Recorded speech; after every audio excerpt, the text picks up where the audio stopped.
हमें मूवी के स्टार्टिंग में एक छोटी बच्ची मीराबेल को दिखाया जाता है जो अपनी नानी से कुछ कहानियां सुन रही होती है। उसकी नानी उसे बताती है, ये बात बहुत साल पहले की है, जब मेरे बच्चे हुए थे तब हमें किसी कारण से अपने गांव को छोड़कर जाना पड़ा था। हमारे साथ और भी गांव के लोग थे, लेकिन तुम्हारे नाना जी हमें बचाने के लिए वहीं रुक जाते हैं और अचानक से कहीं गायब हो जाते हैं। जिनके गायब होते ही वहाँ एक जादुई कैंडल बन जाता है और वो कैंडल कभी भी बुझने वाला में से नहीं था। यहाँ तक कि उसी कैंडल ने हमें जादुई घर दिया और बाकी के गांव वालों के लिए भी गांव बनाया। और आज ये कैंडल तुम्हें भी कुछ गिफ्ट देगा। जिसके बाद मीराबेल अपनी नानी से पूछती है, मुझे तोहफे में क्या मिलेगा नानी? तो नानी कहती है, तुम जितनी खास हो तुम्हें भी उतना ही खास तोहफा मिलेगा। जिसके बाद मीराबेल पहुँचती है जादुई दरवाजे के पास अपना तोहफा लेने। अब सीन शिफ्ट होती है जहाँ मीराबेल बड़ी हो चुकी है। मीराबेल अपने रोज के काम को पूरा कर रही होती है, लेकिन तभी वहाँ कुछ शरारती बच्चे आ जाते हैं जो मीराबेल से पूछते हैं, आज का जादुई गिफ्ट क्या है? जिस पर मीराबेल कहती है, वो तो आज रात को मेरे घर में ही पता चलेगा। जिसके बाद वो बच्चों को अपने पूरे परिवार के बारे में बताती है। कहती है, मेरी मौसी जिनके रूठ जाने से बारिश होती है, फिर मेरे मामा ब्रूनो जो अब गायब हो गए हैं, और मेरी मॉम जो मिठाई खिलाकर सबकी टेंशन को दूर कर देती है, फिर मेरी कजन डोलारेस जो सुन सकती है सब कुछ, और ये दोनों है मेरी बहनें। जहाँ इजाबेला के सभी फूल गुलाम हैं, वहीं दूसरी तरफ लुइजा जो है ताकतवर और हिम्मत वाली, और मेरी कजन कैमिलो जो रंग बदले गिरगिट के जैसे, और अब बचा एंटोनियो जिसे आज गिफ्ट मिलेगा। फिर बच्चे कहते हैं, तुमने तो अपने गिफ्ट के बारे में बताया ही नहीं। ये सुनकर मीराबेल उन सबको इग्नोर करने लगती है, लेकिन तभी उसकी कजन उन्हें सब कुछ सच बता देती है और कहती है, मीराबेल को तो कोई गिफ्ट मिला ही नहीं है। जिस पर बच्चे मीराबेल से कहते हैं, तुम्हें काफी बुरा लगा होगा ना? मीराबेल कहती है, नहीं, मेरे फैमिली जितने स्पेशल है उतने स्पेशल मैं भी हूँ। जिसके बाद वो घर चली जाती है जहाँ एंटोनियो की गिफ्ट सेरेमनी की तैयारियां हो रही होती है। घर जाके मीराबेल सबकी मदद करना चाहती थी और वो ऐसा ही करती है, लेकिन आज तो मीराबेल से सभी काम उल्टे हो रहे थे। जिसके बाद नानी वहाँ आती है और मीराबेल से कहती है, तुम ये सब रहने दो, ये सब काम जिसकी है उसे ही करने दो, क्योंकि आज रात के सेरेमनी में सब कुछ सही होना चाहिए। जिसके बाद मीराबेल उदास होकर अपने कमरे में चली जाती है जहां एंटोनियो काफी घबराया हुआ होता है और बेड के नीचे छुपा होता है। तब मीराबेल एंटोनियो से कहती है कि तुम डरो मत, क्योंकि तुम्हारा गिफ्ट सबसे खास होगा। जिस पर एंटोनियो कहता है, काश कि तुम्हें भी गिफ्ट मिला होता और तुम्हारा भी खुद का कोई डोर होता। लेकिन मीराबेल कहती है, तुम मेरी चिंता मत करो, मेरे पास तो तुम सब हो।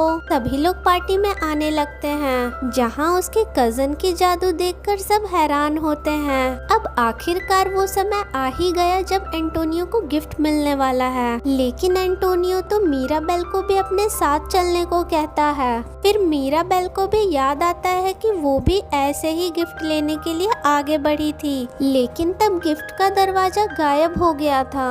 लेकिन एंटोनियो को उसका गिफ्ट मिल जाता है। उसे जानवरों से बहुत प्यार था, इसलिए उसे सभी जानवरों को समझने की पावर्स मिलते हैं। सभी जानवर एंटोनियो के दोस्त बन जाते हैं। एक नया गिफ्ट पाकर सभी लोग बहुत ही खुश हो जाते हैं, खूब मजे करते हैं, लेकिन मीराबेल को तो वो भूल ही जाते हैं। तो मीराबेल काफी उदास हो जाती है और वहाँ से चली जाती है। और फिर वो देखती है कि उन लोगों का जादुई घर टूट रहा है, हर तरफ दरारें आ रही है और वो जादुई मोमबत्ती वो भी बुझने वाली है। ये सब देखते ही मीराबेल अपने पूरे परिवार को ये बताने पहुँच जाती है, लेकिन उसके परिवार में कोई भी उसके बातों का यकीन नहीं करता है, जिस कारण से वो रात में भी काफी परेशान रहती है। और फिर वो जादुई मोमबत्ती को देखने पहुंच जाती है, जहां वो देखती है कि उसकी नानी भी ये सब के बारे में सब कुछ जानती है। वो भी काफी परेशान है कि कोई तो उनके जादुई घर को बचा ले। तब मीराबेल कहती है, मैं बचाऊंगी हमारे घर को टूटने से।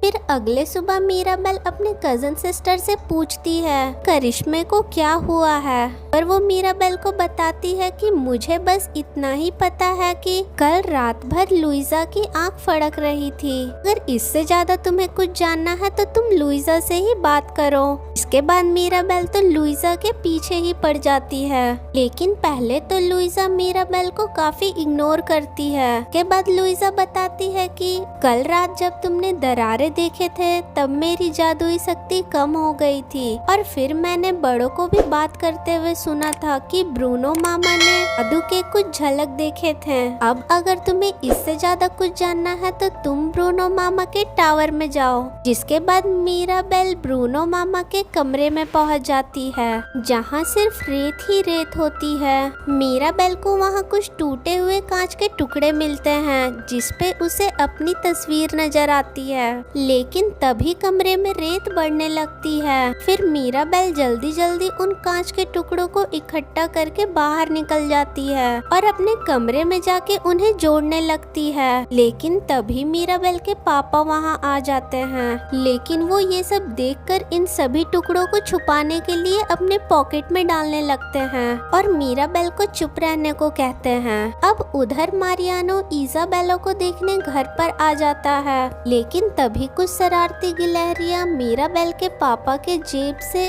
टूटे हुए कांच के टुकड़ों को निकाल लेती है और तभी वो छवि सबके सामने आ जाती है, जिसके कारण घर में दरारें बढ़ने लगती है। फिर मीराबेल देखती है कि कुछ शरारती चूहे उन कांच के टुकड़ों को लेकर कहीं भाग रहे हैं। वो उन चूहों का पीछा करती है तो एक खुफिया रास्ते के पास पहुंच जाती है। उसके अंदर जाने पर उसे वहां ब्रूनो मामा मिलते हैं। वो देखती है कि ब्रूनो मामा ने घर के दरारों को भर रखा है और इससे ये भी पता चलता है कि ब्रूनो मामा कहीं गायब हुए ही नहीं थे। तब मीराबेल ब्रूनो मामा से पूछती है कि मैं आपकी झलक में कैसे थी, इस पर ब्रूनो मामा बताते हैं कि ये उस समय की बात है जब तुम्हें तुम्हारा जादुई गिफ्ट नहीं मिला था और माँ को काफी चिंता हो रही थी जादू की। उन्होंने मुझे भविष्य देखने को कहा था और फिर मुझे दिखा कि तुम्हारी भविष्य अभी लिखी जाने बाकी है, लेकिन मैंने ये बात किसी को भी नहीं बताई, क्योंकि अगर मैं ये बात सबको बताता तो सबको लगता ये ब्रूनो है, ये हमेशा बुरी खबर ही देता है। इसलिए मैं बिना बताए चुपचाप वहाँ से चला गया। लेकिन मीराबेल अपने मामा को एक और झलक दिखलाने को कहती है, जिस पर उसके मामा कहते हैं कि मुझे भविष्य देखने के लिए काफी बड़े जगह की जरूरत होगी, यहाँ पे ये नहीं हो सकता है। अभी एंटोनियो वहाँ आ जाता है और कहता है मुझे इन चूहों ने सब कुछ बता दिया है, आप मेरे कमरे में भविष्य देख सकते हैं। अब वो तीनों एंटोनियो के कमरे में पहुँच जाते हैं, जहाँ ब्रूनो मामा मीराबेल को उसका भविष्य दिखाते हैं। अगर मीराबेल अपने जादुई घर को बचाना चाहती है तो उसे इजाबेला को गले से लगाना होगा। ये देखते ही मीराबेल काफी गुस्सा हो जाती है, क्योंकि मीराबेल और इजाबेला की बिल्कुल भी नहीं बनती थी, लेकिन फिर भी वो अपने घर को बचाना चाहती थी और वो इजाबेला के कमरे में पहुंच जाती है, जहां इजाबेला मीराबेल से पहले से ही काफी गुस्से में थी और वो मीराबेल को वहां से जाने को कहती है। लेकिन मीराबेल तो इजाबेला को मनाने की कोशिश करती है। फिर इजाबेला मीराबेल को बताती है कि मैं ये शादी नहीं करना चाहती हूँ, मैं बस घर वालों के लिए ये शादी कर रही हूँ। जिस पर मीराबेल कहती है कि तुमने ये बात बाकी के घर वाले को क्यों नहीं बताई, और फिर से वो इजाबेला को खुश करने की कोशिश करती है। फिर वो बहुत मस्ती करती है और फिर दोनों गले से लग जाते हैं। जैसे ही वो दोनों गले लगती है तभी जादुई मोमबत्ती की आग और तेज हो जाती है। ये सब देखकर दोनों काफी खुश होती है, लेकिन तभी वहाँ नानी आ जाती है। नानी उन दोनों को डांटने लगती है, लेकिन फिर मीराबेल नानी से सब कुछ बताती है। लेकिन नानी तो और भी गुस्सा हो जाती है और मीराबेल से कहती है कि इन सब चीजों की वजह तुम हो, हमारे जादुई घर में दरारें बढ़ रही है उसकी वजह तुम हो, ब्रूनो कहीं गायब हो गया इसकी वजह भी तुम हो।